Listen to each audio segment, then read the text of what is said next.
Hello everyone, welcome back to HardReset.Info channel. In today's video I want to show you how you can easily check for accessories usage on your DEEBOT OZMO N8.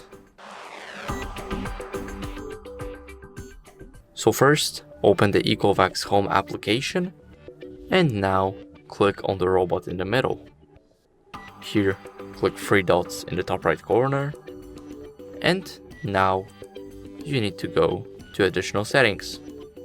Now, as you guys can see, here we have the accessories usage, and here we have side brushes, main brushes, filters, and components maintenance. And that's it. Thank you guys for watching. Make sure to leave a like, subscribe, and see you in the next video. Bye.